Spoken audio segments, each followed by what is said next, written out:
Si që kanë thonë dietarët, zinaja është kënaqësia një çasti të vogël, është vujtja gjatë ta jetës. Ruajtja e nderit dhe kujdesi që njeriu mos të përlihet dhe mos të njolloset me zina, me amoralitet, me ligësi, me fllitësi. Zoti na ruaj nga ligësitë dhe njollat, të cilat Zoti xhallal xjalaluhu nuk i don. Nga sa moraliteti është sendi më i fliqur, çka njeriu mundet më godit me ta. Sendi më i ligë, sendi më poshtërsues. Ibn Qayyim el-Jauziyja në librin e tij El Jawabul Kafi, në përgjigjen e mjaftuar për ata i cili pyet për ilaçin nga sëmundja e zinajës, çka ka thënë? Ka thënë në zina. Ka thënë janë të gjitha shkatërimet. Në moralitet janë të gjitha ligësit.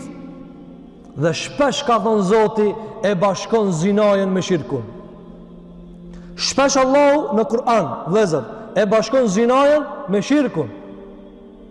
Andaj Allahu që ka thënë, mushriku e marton mushrikun, zinaçarja zinaçarin. Çka i ka shti këto me një kontekst? Shumë kanë ngjashmëri. Shumë kanë ngjashmëri. Andaj shpesh Allahu xhelal kur ndalon nga shirku, thot dhe nga fahishja, nga zinaja, nga moraliteti.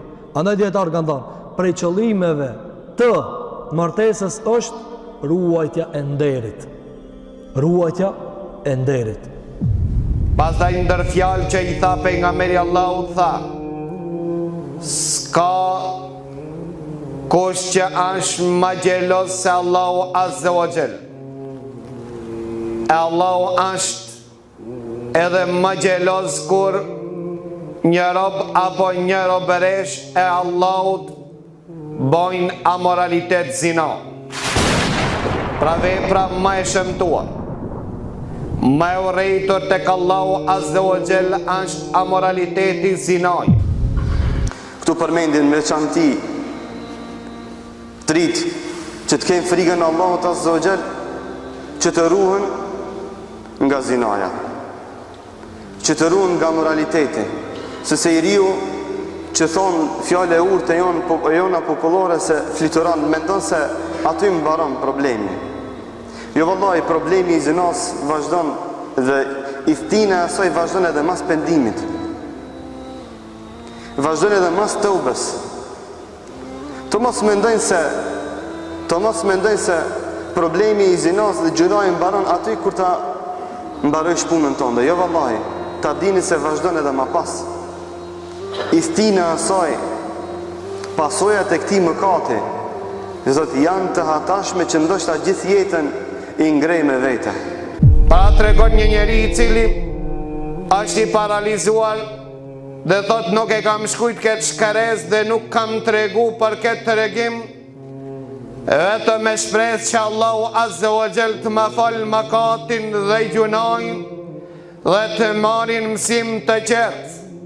Se ai që ja cenon derin të qerë, ka për që cenun deri ti. Dhe tregon një ngjarje, thot, ishmi në moshën e re, ja cenonin derin të qerë, si cili prej nesh u lavdëron të cili ka femra më tepër dhe më të bukura dhe më i dash, deri sa një dit prej ditë, deshti Allahu Azza wa Jall të më jep një këshill, ma jep një mësim, që këtë mësim të ngele për mbar njerëzimin, se ai që ja cenon derin të qerë, ka për që cenun deri ti në këtë dunja, para se të ndëshkon Allahu Azza wa Jall në varë dhe në kiret. Ta një ditë për digje një kolegi im, një me miku im, tha jasot, tha se kam rënë kontakt me një vajzë të ndershme, dhe kam mashtru ata dhe ja kam paraqit se du të martohem me ta, nga një familje ndershme. Tha deri sa e ban takimin dhe ban zina me ta, e pas ta i kërcnohet asaj dhe i thot se të kam incizu, e pas ta i mu e fut në dhomë kur ta shof të del motra ime. Ta kur e kam pa motrën time dhe kam u vendien, dhe ka morë sulm dhe më kanë dërgu në spital. E pas një kohë tha jam ngritë mirë, po kam ngel gjis paralizuar, dhe kur shkoj në shtëpi, tha si kur që të kisha vdek ato qaste dhe atë dit, tha motra ime mu ka drejtu dhe më ka thonë, o vëllavim, pashallah, unë kam qene sinqer, do ke mendu se aj do të martohet me mu, mirë po mos harro se Allah u ta ka dërgu ti, mosim dhe të ngjajshmeve si ti, që keni bo hajgare dhe ja keni cenu nderin të qerve, pra i që ja cenu nderin të qerve, do e mos do t'i qenohet nderi ati. E sa kena prej atinve të cilët, jo vetëm që ja kanë cenu nderin mirë po, dhe i kanë incizu dhe i kërcnoj.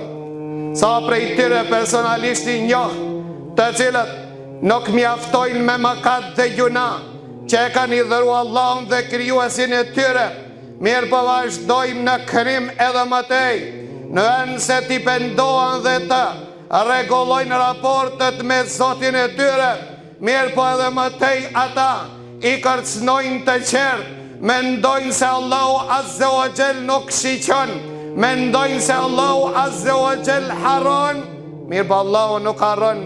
Ai që ja cenon nderin të qerve, do t'i cenohet nderi ti nëse nuk me nëzitim nuk i pendohet Allahut Azze wa Jell.